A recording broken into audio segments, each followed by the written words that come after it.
Estamos de vuelta en la ciencia del futuro y queremos comentarles algo. Cuando miramos al futuro, valga la redundancia, vemos una compañía con un propósito claro. En Anglo American se han propuesto reimaginar la minería para mejorar la vida de las personas. ¿Cómo se está haciendo? Poniendo la innovación en el centro de todo. De esta forma seguirán impulsando y estando a la vanguardia de la industria minera, adaptándose, buscando mejores formas de extraer y procesar minerales, usando menos agua y menos energía. El futuro está cada vez más cerca. Anglo American, personas que marcan la diferencia en minería. Volvemos en la ciencia del futuro y ya estamos en línea, conectados con nuestro segundo entrevistado del día de hoy. Él es Juan Anzieta, que le damos la bienvenida, gerente de Medio Ambiente y Comunidades de Arauco. Juan, ¿cómo estás? Muy bien, Daniel. Muchas gracias por la invitación y la oportunidad de estar hoy día acá contigo hablando de temas tan importantes como cambio climático y cosas basadas en ciencia, ¿cierto? Que es lo importante. Oye, es muy interesante esto de poder observar esta problemática que es sin duda el mayor desafío que tenemos como civilización. Se nos olvida un poquito ahora que estamos enfrentando el tema de la pandemia, pero el mayor desafío que tenemos en el mediano y largo plazo es el cambio climático y sus consecuencias, que ya las estamos sintiendo hace varios años. Dicho eso, esta pandemia ha demostrado también una cosa. Hay muchos que creen, dicen, bueno, afortunadamente gracias a que todo paró un poco, que hubo un parón mundial, ¿no? El planeta descansó. Y la verdad es que se pueden hacer dos lecturas de esto. Uno es que efectivamente podemos contaminar mucho menos, podemos hacer que los ecosistemas descansen un poco, se ha notado, pero la verdad, y no quiero generar poca esperanza ni ser poco optimista, pero los especialistas en cambio climático saben que esta pequeña pausa es un pestañeo, es decir, ellos dicen esto no es para nada suficiente y no corrigen nada, digamos, el camino que hemos estado llevando. Es más, ya se ha dicho que probablemente las temperaturas esta década, y esto cada año, va a ser superior a 1.2, 1.4. ¿Te acuerdas que el límite era 1.5 por sobre el promedio de la era preindustrial? Que son los límites que se están poniendo ahora, que se están dibujando antes de que esta situación ya sea inmanejable. Dicho eso, hay mucho por hacer, hay mucho por hacer. Y parte importante tiene que ver con esta quizás reconstrucción verde, quizás esta oportunidad que se dio para el mundo de parar, lamentablemente a raíz de una tragedia tan dolorosa, ¿no? De una pandemia tan dolorosa como el coronavirus, sea un buen momento para detenerse y mirar cómo podemos hacer las cosas distinto. Y en eso entiendo que desde Arauco tienen un plan justamente para propiciar este concepto y hacerlo real, lo de la reconstrucción verde. Sí, bueno, importante lo que dijiste. La verdad es que hoy día estamos todos, ¿cierto?, enfocados aún en el tema de la pandemia, pero sabemos que esto es un lapso y que hay que mirar hacia el futuro, hay que mirar hacia adelante y pensando en cómo reactivar la economía y cómo se hace una reactivación sostenible que sea, ojalá, baja en carbono, que posibilite el no llegar, ¿no es cierto?, o mantenernos en los niveles que tú decías que es como la aspiración que todos tenemos para este problema que enfrenta la humanidad hoy en día, que es el tema del cambio climático. En ese sentido, hoy día las empresas, y en el caso de Arauco, nosotros tenemos que comprometernos a tener una trayectoria, ¿no es cierto?, que sea acorde a los desafíos que nos plantea el futuro. Y es por eso que nosotros tenemos un plan y dentro de ese plan hemos considerado al menos dos acciones que son súper importantes. La primera, en las NDC Chile se comprometió a la carbono neutralidad, ¿cierto?, hacia el 2050. Y Sí. nosotros, y nosotros ahí el año pasado anunciamos que ya el año 2020, o sea, este año vamos a certificarnos como carbono neutrales, como empresa, ¿ya? Eso significa que nosotros debido a los activos biológicos que tenemos y a la forma que tenemos de operar, somos capaces de capturar más CO2 del que nosotros emitimos para generar nuestra actividad. Entonces, eso es un primer punto súper relevante cuando hoy día, esta semana, ¿cierto?, se supo que Apple anuncia, ¿no es cierto?, la adscripción al Race to Zero, que es esta campaña. Antes de ayer, también un grupo de empresas, Microsoft y otras, que ya estaban adscritas a los Science Based Targets, ¿no es cierto?, también arman una nueva campaña para impulsar la agenda de acción climática. En ese sentido, nosotros tenemos la ventaja de que como trabajamos con activos biológicos, vamos a certificar este año la carbono neutralidad. Y por otro lado, y que es muy importante, no basta solamente con ser carbono neutrales, sino que nos estamos proponiendo también, como muchas otras empresas globales importantes, adscribir a estos Science-Based Targets, que dicho en simple, en el fondo son compromisos que asumen las empresas para tener una trayectoria que muestre una baja en las emisiones de carbono que posibiliten, y esto está relacionado con justamente la ciencia, que por cada uno de los sectores mundiales distintos de la economía pone distintas metas de reducción, en donde las empresas se comprometen a reducir esas emisiones para tener una trayectoria que posibilite no superar los well below 2 degrees, se habla, ¿cierto? Bajo los 2 grados, y ahora con la nueva meta 1,5 grados de temperatura, como tú lo bien señalaste, preindustrial. Es bien interesante esto de la captura, es verdad. Ustedes tienen activos biológicos, ¿no? Trabajan básicamente con vegetales, ¿no? Con árboles. Por lo tanto, ustedes tienen mucha captura y eso es muy interesante. Sin embargo, también hay un tema que me gustaría preguntarte cómo lo están manejando, aplaudiendo además lo de la carbono neutralidad para este año, no es sencillo. Pero también aquí hay dos miradas, ¿eh? Yo estuve en la última COP25, afortunadamente antes de que pasara todo esto, y habían diferentes miradas al respecto. Había un premio Nobel incluso que hablaba y decía que cualquier uso agrícola, en el fondo cualquier actividad que tenga que ver con activos biológicos es positiva, porque genera justamente la captura de carbono, ¿cierto? Estamos de acuerdo en eso. Sin embargo, había otra corriente muy importante que decía, ojo, no da lo mismo qué tipo de árboles yo tenga, qué tipo de flora, ¿no? Porque decían, generalmente el bosque nativo es también muy importante, no solo en la captura, sino que también en los nutrientes que se le entrega al suelo, ¿no? En esta capa vegetal. Eso también es muy importante para mantener los suelos activos, para evitar el proceso de pérdida, de deforestación. Por lo tanto, entiendo que ustedes también tienen planes de conservación, ¿no? O sea, no solamente están capturando con especies exóticas, sino que también hay planes importantes de conservación, entiendo, de fauna nativa, ¿no? De flora y fauna nativa. Es así, y ahí abres una discusión interesante, porque justamente cuando estuvimos en la COP25, nosotros también estuvimos en Madrid, dado que se tuvo que hacer allá, ¿cierto? Y no pudimos hacerla en Chile. Se discutía mucho del rol en el fondo de los bosques, y ahí hay algunas cifras que son bien interesantes. Fíjate que la mitad de la madera que se ocupa en el mundo viene de plantaciones forestales, la otra mitad viene del manejo o la corta de bosques nativos alrededor del mundo. Pero las plantaciones solamente representan el 7% de los bosques a nivel mundial. O sea, las plantaciones son más o menos 300 millones de hectáreas, solamente son el 7%, pero proveen la mitad de la madera que necesita el mundo.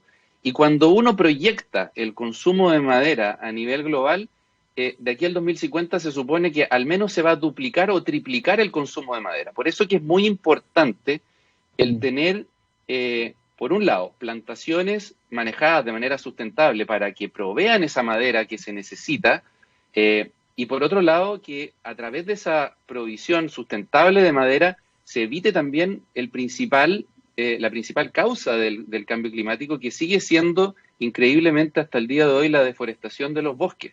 O sea, hoy día el 20% de las emisiones de gas de efecto invernadero son causadas por pérdida y tala indiscriminada de bosque. Entonces, hay un doble efecto. Por un lado, las plantaciones permiten, ¿no es cierto?, proveer una madera que se necesita, tienen que cumplir un rol para evitar que se sigan degradando los bosques naturales, y por otro lado, también los productos que salen del manejo sustentable de los bosques tienen una huella mucho más baja que otros productos. Por ejemplo, la madera reemplaza el acero y el hormigón. La madera reemplaza hoy día, a través del papel, los plásticos de un solo uso. La fibra, ¿no es cierto? Hoy día, nosotros particularmente en Arauco estamos con un proyecto de pulpa textil en el sur, va a generar fibra natural para reemplazar el nylon que se ocupa en las prendas de ropa. Entonces, hay un efecto triple en el sentido de proveer madera, evitar la degradación de los bosques naturales y, por otro lado, reemplazar productos que son mucho más altos en huella. Pero la segunda parte de tu pregunta, que es muy, muy interesante, es que normalmente se tiende a ver esto como en blanco y negro, plantaciones versus bosque nativo, y en realidad Exacto, lo exacto. que vemos nosotros en Chile, y lo que al menos la visión que estamos teniendo nosotros como Arauco, es que esto hay que mirarlo de manera integral. Nosotros tenemos propiedades en muchos sectores en donde el bosque nativo está interactuando con las plantaciones. Tenemos zonas de nuestro patrimonio que fundamentalmente están dedicadas a tener cultivos intensivos, ¿cierto? Pero esto está al lado de zonas que están siendo protegidas hoy día, y en ese sentido nosotros tenemos un plan muy, muy, muy potente de conservación que tiene que ver con los bosques nativos. Nosotros vemos el bosque como no solamente la provisión de madera, sino que como la provisión de una serie de otros servicios ecosistémicos se llaman.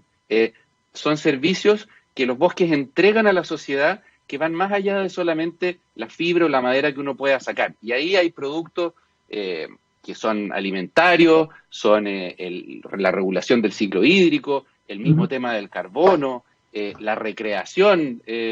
Entonces, tenemos muchos otros servicios que el bosque es capaz de proveer a la sociedad y efectivamente la mirada tiene que ser a escala de paisaje en donde plantaciones y bosques nativos coexisten brindando los servicios que cada uno de ellos también le entregan a la humanidad, al ser humano, a nosotros como sociedad. Es interesante porque tú mencionaste un montón de conceptos y un montón de segundas derivadas e impactos positivos, a lo mejor que puede tener esta industria. Y aquí es bien relevante en el fondo poder comunicar estas cosas, ¿ah? Porque como tú bien lo dijiste, muchas veces el debate se conduce con blancos y negros, y también hay muchos desconocimientos de todas las bondades o los beneficios que puede tener, por ejemplo, el uso de la madera versus el nylon versus los plásticos de un solo uso. Esas cosas como que no las tenemos a lo mejor todo el tiempo en la mente al momento de hacernos una opinión respecto de esto. Esto es muy, muy relevante. Y es bien importante también hablar un poquito del futuro, ¿ah? Porque tú nos dijiste algo que efectivamente va en línea con lo que está sucediendo y lo que se está observando. Hoy día, me imagino que tú claramente lo sabes, ¿no? Pero en varias partes del mundo se está pensando ya en grandes obras de infraestructura utilizando un material tan noble como la madera. Se están pensando en edificios incluso, en grandes casas, edificios hechos de madera, de tal manera de poder mantener esa captura, ¿no? del carbono y no generar, por ejemplo, otras industrias que sabemos que tienen una huella muy, muy alta. Es así. Fíjate que cuando hablamos recién de que la deforestación es el driver número uno, ¿cierto?, de las emisiones de gas de efecto invernadero. En segundo lugar está el transporte. Todo el Sí. transporte a nivel global. Los buques, los aviones, cuando uno suma todo, los autos, los buses, todo, eso está en segundo lugar. Y en tercer lugar, si uno suma acero y hormigón, eso está en tercer lugar. Fíjate que me tocó estar hace dos años más o menos en British Columbia. Estaban construyendo ya un edificio de 15 pisos en UBC, en la Universidad de British Columbia. Y ahí, fíjate que el diseño del edificio tenía una vida útil de 100 años, pero las vigas laminadas que estaban utilizando de madera, ellos cuando el edificio terminase su vida útil, las iban a reutilizar. O sea, estamos hablando de que no solamente los productos fijan este carbono, ¿no es cierto?, en los muebles, en la vida diaria que uno ve madera, no sé si te has fijado, en los aeropuertos grandes hay vigas laminadas, estas gigantes, reemplazan efectivamente estos materiales que son mucho más altos en huella de carbono, como el acero y el concreto, y uno puede, a través de la madera, prolongar la vida útil de ese carbono que ha sido capturado por los árboles casi ad eternum. O sea, ahí hay un rol que tiene que jugar la madera que es muy relevante hacia el futuro. Y por eso que las proyecciones, y esto es una proyección que no la hace solamente el ámbito económico, sino que este es un reporte que salió hace 2 años atrás de WWF, una de Sí. las organizaciones medioambientales más importantes a nivel global, hablan de que la madera va a duplicar o triplicar su nivel de consumo de aquí al 2050, y qué bueno que así sea siempre y cuando venga de fuentes efectivamente renovables que están siendo manejadas de manera sustentable, en donde cada árbol que se corta se vuelve a plantar y tenemos esta mirada, ¿no es cierto?, de paisaje en donde protegemos los bosques nativos y podemos tener un uso intensivo para proveer justamente esa madera que se necesita de las plantaciones que pueden ser manejadas de manera sostenible en el tiempo. Sí, justamente Juan, ese es el desafío de tu área, ¿no? Porque hoy día hay mucha presión social también. Tú sabes cómo estamos hoy día a nivel de presión social respecto de ciertas actividades económicas, ciertas actividades industriales. Se les apunta mucho con el dedo a ciertas industrias también. eh, y justamente lo que tienen que hacer ustedes es tener estos planes, ¿no? De manejo sustentable, manejo sostenible, pero ¿es realmente posible propiciar un manejo sustentable en el tiempo cuando sabemos que la demanda de madera va a aumentar y mucho? Sí, es un desafío importante porque, y justamente en eso estamos abocados. Nosotros, al estar en una industria que es renovable, tenemos la mirada puesta, además que nuestros plazos de evaluación de los proyectos, etcétera, son siempre a largo plazo. Nosotros no Sí. estamos mirando en el corto plazo, esa es la gran ventaja que tenemos y por lo tanto visualizamos a futuro un mercado, ¿no es cierto?, un mundo que cada vez nos va a requerir más y nos va a desafiar más. Y en ese sentido, tenemos que apuntar a la sostenibilidad de la provisión de madera y tenemos que hacer que nuestros procesos sean más eficientes, sean ambientalmente sustentables y sean socialmente también aceptados. Nosotros convivimos con comunidades en muchos lugares en donde estamos y tenemos que procurar, ¿no es cierto?, estar insertos en esas comunidades, relacionarnos con ellos y eso lo hemos entendido ya hace mucho rato y estamos trabajando fuerte en eso para que esto sea una industria que se prolongue en el tiempo. Tenemos todas las posibilidades de desarrollar la industria forestal de buena manera y entonces estamos muy alineados con el objetivo que busca el mundo, ¿no es cierto?, de bajar sus emisiones y que también nos hemos embarcado como país, ¿cierto?, en esto de las NDC y de tratar de buscar la carbono neutralidad hacia el 2050. Así es. Y quería preguntarte, nos quedan poquitos minutos, Juan, pero estaba leyendo cuando pensamos en esta entrevista con ustedes también había una mirada que tenían ustedes respecto de cómo se podía propiciar una reconstrucción verde. De hecho, eso estaba en el flyer, ¿no?, que repartimos a través de las redes Sí. con esta entrevista. Hoy se está hablando mucho de una reactivación, valga la redundancia, verde, de hacer las cosas de una manera distinta. ¿De qué forma ustedes pueden entrar en ese proceso hoy día en lo que se viene, ¿no?, en lo que se va a venir, que es una reactivación muy rápida y muy potente? Esperamos que así sea, pero ojalá de manera sustentable. ¿Cómo ustedes pueden propiciar también esa reconstrucción? Sí, mira, no, obviamente no da lo mismo cómo reactivar la economía y eso es un tema que se está discutiendo a nivel global y aquí en Chile también. Y hace más o menos, yo diría un mes, salió esta iniciativa de reactivación sostenible, ¿cierto? Que fue firmada por una serie de personas y también de instituciones. Nosotros también firmamos esa carta en donde se invita a una reactivación sostenible, a una reactivación verde y ahí hay una serie de cosas que uno debiera acordar como sociedad al final, entre la empresa, entre el Estado, la sociedad civil y también las organizaciones no gubernamentales. Y yo creo que hay varias líneas de acción, ¿no? No es solamente una cosa. Nosotros vemos que los bosques tienen un rol, pero está el tema del transporte, ¿cierto? De buscar el transporte eléctrico, no solamente en Santiago, también en regiones, no nos olvidemos de las regiones. Yo hoy día estoy aquí en Concepción, nosotros estamos basados aquí en Concepción, en la zona sur, y también tenemos que pensar en las regiones. También el tema de la aislación térmica. Hoy día, y ahí hay un tema de nuevo con la construcción en madera, ¿cierto?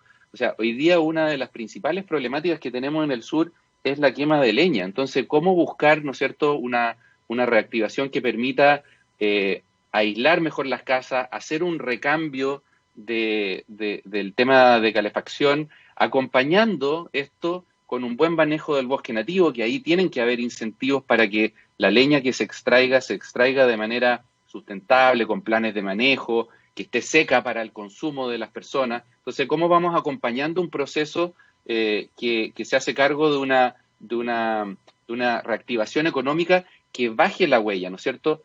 por un lado el transporte, por otro lado esta idea de aislar las casas y de bajar, ¿no es cierto?, la demanda por leña, que es uno de los principales problemas, y también el cómo nos alineamos con las NDC de Chile y generamos los incentivos para que podamos cumplir las metas de plantar 200.000 nuevas hectáreas que están planteadas en las metas de Chile, Sí. en las NDC, como 100.000 hectáreas que tienen que ser nuevas hectáreas de cobertura permanente, en donde la idea es privilegiar en un 70% al menos el bosque nativo, y otras 100.000 que puedan estar en suelos degradados, ¿no es cierto?, para pequeños propietarios que puedan tener plantaciones comerciales, y al mismo tiempo una de las metas más importantes que se puso Chile, que es la restauración de 1.000.000 de hectáreas, pensando en restauración en una combinación entre generación de nuevos bosques, generación de bosque nativo y la resiliencia que eso necesita tener para poder también evitar el tema de los incendios, ¿no es cierto? Entonces, hay una agenda que tiene que ver con el rol de los bosques y el rol de la industria forestal, que es muy potente y que nosotros queremos poner, ¿no es cierto?, en primera línea para buscar esta reactivación sostenible. No todo es energía, no todo es bajar el consumo. Hay un tema por el lado de las capturas que es muy importante, y ahí nosotros estamos totalmente alineados con el desafío que tiene Chile y el desafío que tenemos todos al final de construir un mundo con una huella de carbono mucho más baja y más sostenible en el tiempo. Y esto ha quedado más que claro, ¿no? Que tiene que ser de la mano de las alianzas, de la mano de la unidad del sector público-privado, si no, eso simplemente no se logra y solamente sería discurso. Te quiero agradecer y también destacar nuevamente, porque no es menor, una empresa chilena, una forestal chilena, en ser, corrígeme si me equivoco, la primera en ser carbono neutral a nivel mundial el año 2020. Eso no es menor, eso no es menor, un gran ejemplo también. Es así, nosotros estamos en este minuto casi terminando nuestra auditoría, porque esto no basta con que lo digamos nosotros, tiene que ser Hay que auditado sí. por parte externa, ¿cierto? Así que este año prontamente vamos a estar anunciando ya que es un hecho que somos este año carbono neutrales. Y muy importante, el compromiso con la acción climática en Arauco es total. Y en ese sentido no basta con solamente ser carbono neutrales, sino que hemos adscrito a esta metodología basada en ciencia para reducir aún más nuestra huella y así alinearnos con los objetivos de desarrollo sostenible y con toda esta visión que hay y que ojalá impere en el mundo de reactivar la economía de manera sustentable y apostando en el largo plazo a atacar el cambio climático, que es nuestro gran rival hoy día, más allá de este lapsus que hemos tenido y que nos ha golpeado a todos el tema de la pandemia. Pero sabemos que vamos a recuperar la trayectoria del mundo y tenemos que hacerlo de manera sustentable y mirando hacia el futuro con una lógica de baja en carbono y de neutralidad. Si tan clave como hacer las cosas es también socializarlas, es poder comunicarlas también. Eso también es muy, muy relevante. Así que, bueno, las puertas de TX Radio obviamente están abiertas para eso, para el momento en que sean declarados, porque lo dimos por hecho, pero vamos a esperar entonces la certificación. Pero cuando eso suceda, sin duda va a ser también una gran noticia. Juan Anzieta, gerente de Medio Ambiente y Comunidades de Arauco, gracias por tu participación en la Ciencia del Futuro. Nos vemos muy pronto. Espero que así sea y muchas gracias por la invitación. Gracias, Denis. Ya pues Juan, nos vemos entonces y también nos despedimos de todos ustedes. Nos encontramos el próximo martes a las 9 de la mañana con más noticias de ciencia, tecnología, innovación y por supuesto sustentabilidad. Chao, chao.